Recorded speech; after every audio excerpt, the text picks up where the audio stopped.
Quero fazer a leitura da palavra do Senhor neste momento. O texto sagrado se encontra em Mateus capítulo 6, versículos do 25 ao 34.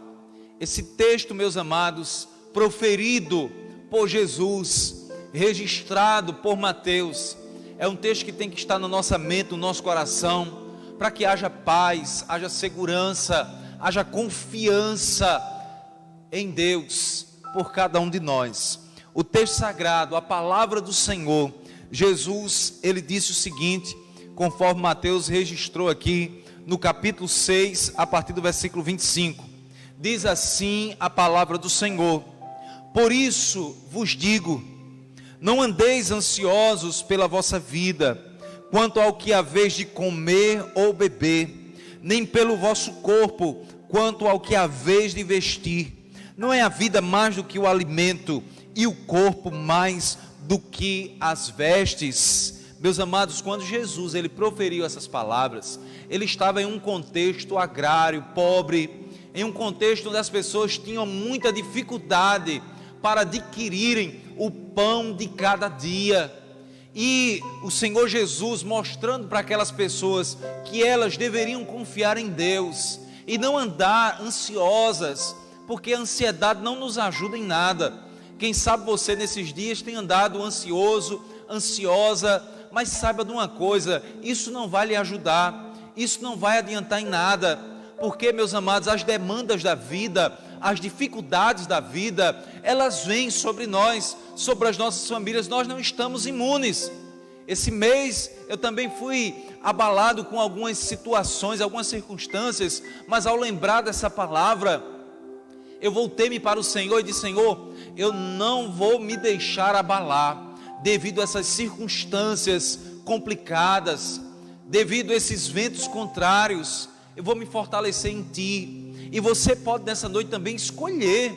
Deus lhe capacita para que nessa noite você não ande ansioso ou ansiosa por coisa alguma. Esse é o mandamento da palavra de Deus: não andeis ansiosos por coisa alguma. Meus amados, a ideia da palavra ansiedade traz a ideia de alguém que está se sufocando, alguém que está perdendo o ar, o fôlego. E não faça isso. O Senhor que conhece a nossa estrutura, Ele que sabe exatamente como somos e como nós nos comportamos, como nosso corpo reage diante da ansiedade, Ele conhecendo, porque Ele é o nosso Criador, Ele diz: não andeis ansiosos por coisa alguma. E Ele prossegue dizendo assim: observai as aves do céu, não semeiam, não colhem, nem ajuntam em celeiros, contudo vosso Pai Celeste as sustenta. Porventura não valeis vós muito mais do que as aves? Qual de vós, por ansioso que esteja, pode acrescentar um côvado ao curso da sua vida? E por que andais ansiosos quanto ao vestuário? Considerai como crescem os lírios do campo, eles não trabalham nem fiam. Eu contudo vos afirmo que nem Salomão, em toda a sua glória, se vestiu como qualquer deles. Meus amados, o Senhor Jesus, Ele cita aqui, em primeiro lugar, as aves do céu, que muitas vezes passam por nós desapercebidas, e meus amados, muitas vezes nós também não valorizamos, mas essas aves, elas são cuidadas pelo Senhor. O Senhor as alimenta, o Senhor dá o sustento necessário para que elas vivam e sobrevivam. E quando a palavra diz que nós valemos muito mais do que as aves do céu, significa que o Deus Todo-Poderoso, Ele tem um cuidado por nós incomparavelmente maior do que o cuidado que Ele tem com as aves do céu. Isso significa que Ele cuida de você. Isso significa que Ele está com seus olhos atentos, prestando atenção, apercebido em tudo que acontece na sua vida e na minha vida. Ele cuida de nós. E Ele diz mais: olhai ou considerai como crescem os lírios do campo, eles não trabalham nem fiam. Eu, contudo, vos afirmo que nem Salomão, em toda a sua glória, se vestiu como qualquer deles. Ora, se Deus veste assim a erva do campo, que hoje existe e amanhã é lançada no forno, quanto mais a vós outros, homens de pequena fé. Meus amados, é interessante porque os lírios do campo, ninguém fica olhando como é que ele cresce, mas ele cresce espontaneamente, eles crescem espontaneamente, por determinação, por graça de Deus. E o Senhor diz: olha, considerai os lírios do campo, eles não trabalham nem fiam, mas nem Salomão em toda a sua glória se vestiu como qualquer um deles. E se Deus veste assim a erva que hoje está verde, mas que amanhã não existe e é lançada no forno, quanto mais a vós outros. Nós precisamos, meus amados, nos agarrarmos com essa palavra, com toda a convicção, com toda a certeza. Você que nessa noite nos acompanha, creia nesta palavra. Se você tem Jesus na sua vida como Salvador, como Senhor, se você um dia entregou-se a Ele, você é amado e amada por Deus mais do que as aves do céu. Você é cuidada e cuidado, vestidos pelo Senhor de uma forma mais gloriosa do que os lírios do campo, porque sobre nós, meus amados, está o sangue do Cordeiro, o sangue de Cristo Jesus. No versículo 31, nosso Salvador, que nos conhece, que conhece a nossa estrutura, Ele quer, meus amados, com essa palavra, trazer para o nosso coração quietude, tranquilidade, calmaria.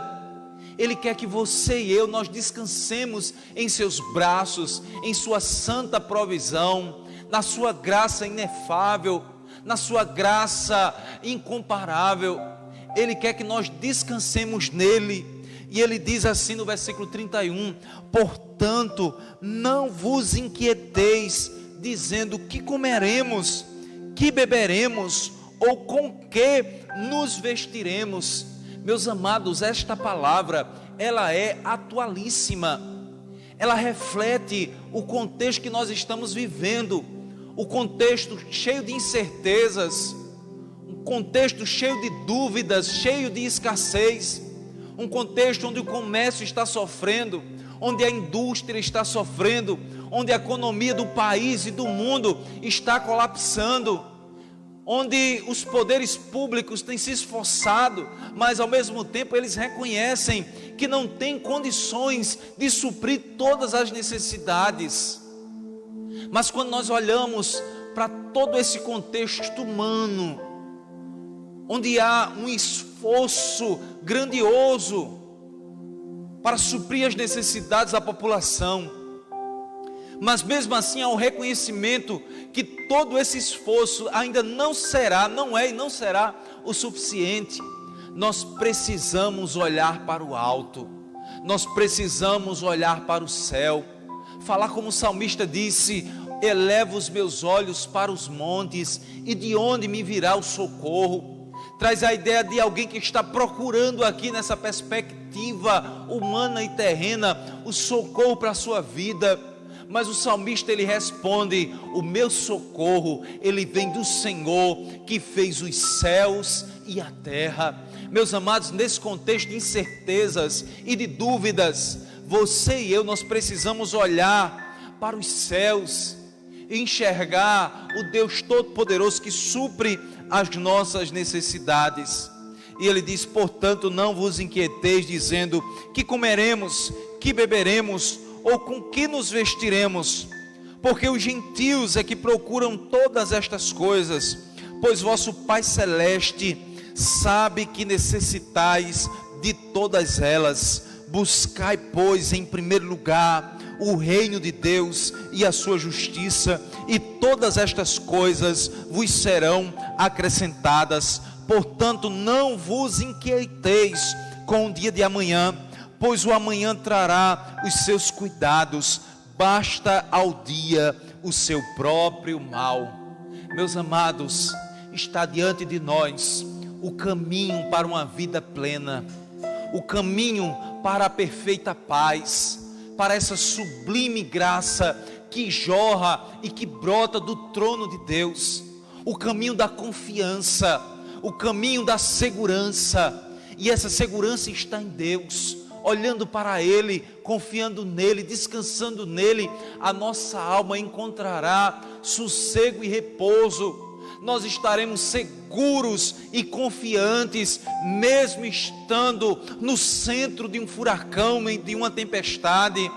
Nós podemos descansar nesse abrigo eterno, debaixo das asas do onipotente Deus. Aqui está, meus amados, a receita para uma vida cristã triunfante.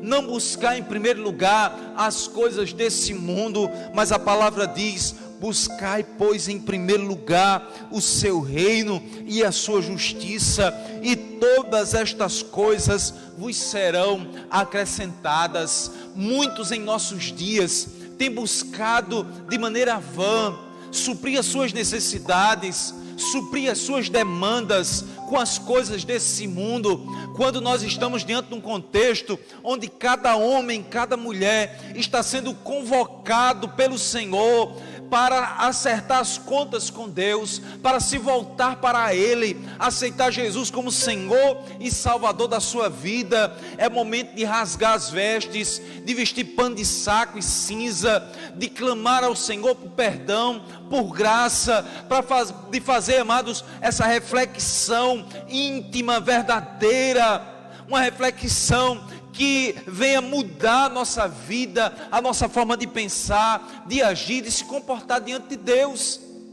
Meus amados, se quisermos verdadeiramente experimentar o melhor de Deus para as nossas vidas, nós precisamos se consertar diante de Deus. Nós precisamos confiar mais nele, confiar nesta palavra. O mundo aí fora está desesperado, ansioso, sem saber o que fazer. Mas nós que temos o Senhor e que temos essa palavra e que cremos nessa palavra, nós precisamos continuar confiantes, como alguém que está firmado verdadeiramente em uma rocha inabalável, porque isso é o que é a palavra do Senhor. A palavra de Deus é uma rocha onde nós podemos firmar os nossos pés, uma rocha que em meio aos abalos sísmicos do mundo, ela não é abalada, ela permanece firme. E os que confiam no Senhor, diz a palavra, eles são como um monte de Sião que não se abalam, mas permanece firme para sempre. Se você confia em Deus, se você confiar nele, se você se entregar a Ele, você permanecerá firme diante da escassez, diante da tribulação, diante das traições, diante dessa pandemia, diante do abalo do mundo político, econômico, na saúde e na ciência. Você poderá, com a graça de Deus, confiando nele, permanecer firme. Louvado seja o nome do Senhor. Portanto, busque em primeiro lugar. Aqui está, amados, uma ordem de prioridade. O que é que você e eu nós devemos buscar agora, nesse momento de escassez, nesse momento de incertezas? Nós devemos buscar em primeiro lugar o reino de Deus e a sua justiça. Buscar o reino de Deus significa buscar a presença do Rei, significa desejar estar inserido e ser participante desse projeto glorioso de Deus, onde Ele está estabelecendo a sua vontade sobre a face da terra, mesmo que aos nossos olhos não pareça que nada disso está acontecendo, mas com os olhos da fé, segundo a palavra de Deus, Deus está estabelecendo a sua vontade, o seu reino, as suas determinações sobre a face da terra. Esse momento, mais do que buscar o livramento para a pandemia, você e eu, nós devemos buscar o reino de Deus. Mas e em primeiro lugar, acima de qualquer outra coisa, acima da segurança financeira, acima da recuperação econômica, nós precisamos buscar a presença de Deus. A palavra diz: buscai em primeiro lugar o seu reino e a sua justiça, e todas estas coisas vos serão acrescentadas. Mas para cumprir com essa palavra, é preciso ter fé, é preciso confiar no Senhor, é preciso colocar no coração essa santa determinação de dizer assim: Senhor, eu irei buscar o teu reino e a tua justiça em primeiro lugar, a partir de hoje. E eu creio, Senhor, na tua palavra, que diz que tudo aquilo que eu preciso para viver e sobreviver em minha peregrinação aqui na terra, o Senhor suprirá em Cristo Jesus cada uma das minhas necessidades. Você precisa crer, você precisa confiar. Lembre-se que a fé não é um salto no escuro. A fé é colocar em Deus a sua vida, a sua esperança, sabendo que Ele realiza em nós tanto querer como o próprio realizar das coisas, crendo que Ele é poderoso para fazer infinitamente mais do que tudo aquilo que nós pedimos ou pensamos, segundo o seu poder que opera em nós. Que Deus lhe abençoe, que Deus lhe fortaleça, que você guarde esta palavra no seu coração. Não é uma palavra de triunfalismo vazio e humano, mas é uma palavra da parte de Deus, uma palavra espiritual, uma palavra que vai trazer para você paz em meio à guerra, vai trazer tranquilidade em meio às tribulações. É uma palavra que quando você for traído, quando você for traída, quando você sofrer as decepções desse mundo, você vai encontrar conforto e consolo no seu Senhor, porque você sabe que todas as coisas cooperam para o bem daqueles que amam a Deus, daqueles que foram chamados segundo o eterno propósito do Senhor. Você vai ter consciência de que a sua vida está nas mãos do Deus Todo-Poderoso. Que Deus abençoe a sua vida, que Deus abençoe a sua família. Eu quero